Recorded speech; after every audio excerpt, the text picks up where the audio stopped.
Investigators of the National Transportation Safety Board, America's air crash detectives, now focused their attention on the wreckage.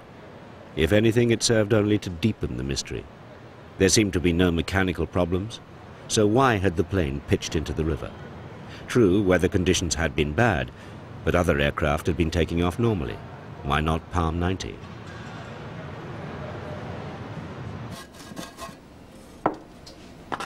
It was the eventual discovery of the cockpit voice recorder that was to provide the answer.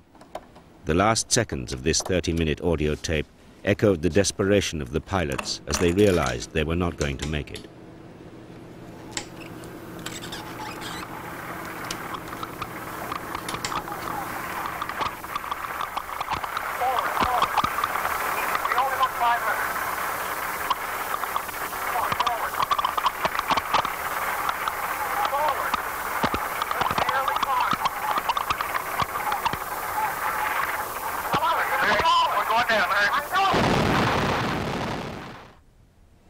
Mike McDermott is an independent air accident investigator, a specialist in CVRs, cockpit voice recordings.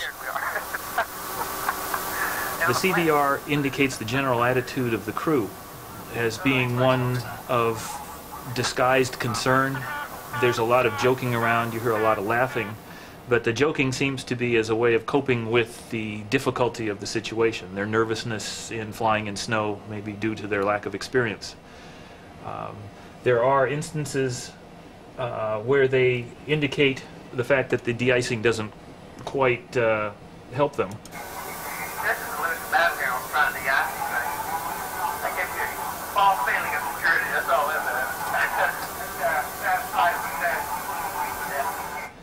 is. They also indicate when they're going through their checklist and they're planning for the actual takeoff, they're talking about what they will do. How they will take off. They will apply power, they'll let the nose wheel come off the ground, fly to 500 feet, reduce the power. And their last comment is to reduce it to a certain level depending on their level of comfort, or as they say, how scared we are.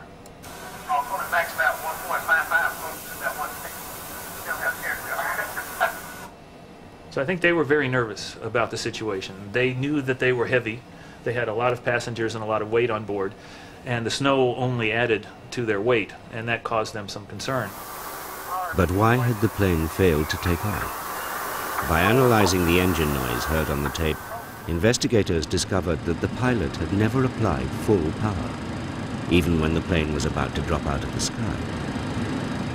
Unbelievable as it might seem, when the crew were running through their pre-flight checklist, for some reason they had neglected to switch on the anti-icing equipment.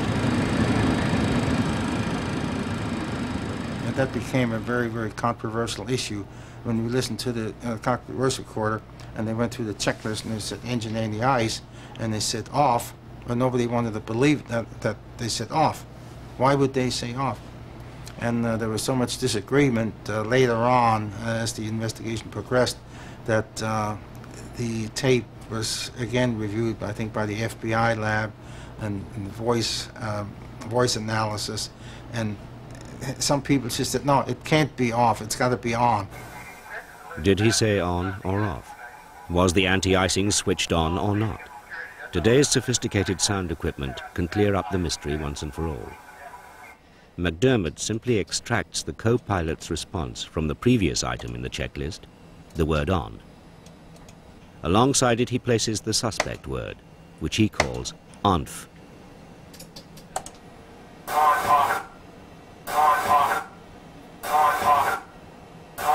And after you've listened to this for hours, literally hours on end, I think it becomes very apparent that the second word is actually off. The definitive judgment was that the word was off. In the freezing cold, the crew had apparently forgotten to switch on the plane's anti-icing equipment, an incredible blunder. And when the captain made his unorthodox attempt to get the plane off the ramp by using reverse thrust, he had choked the engines with ice and snow. The probes that tell the pilots their engine power had frozen, giving the crew false readings, and they mistakenly believed they were taking off at full power.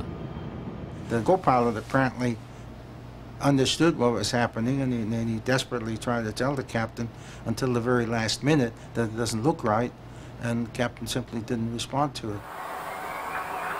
Now you hear that whine, that's the application of power. You hear them talking about their engine instruments, say this is cold, this is real cold. It doesn't seem right. No, it's not right. It's the same guy. Says, no, I don't think that's right. You can. He's really concerned about this, and it's not performing right.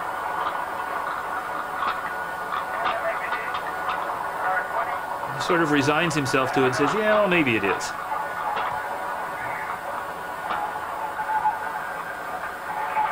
Okay, at this point, they've lifted the nose off the ground and they're flying.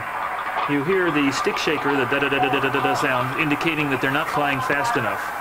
They're about to stall the wing of the aircraft. And the pilot is saying, forward, forward, we only need 500 feet.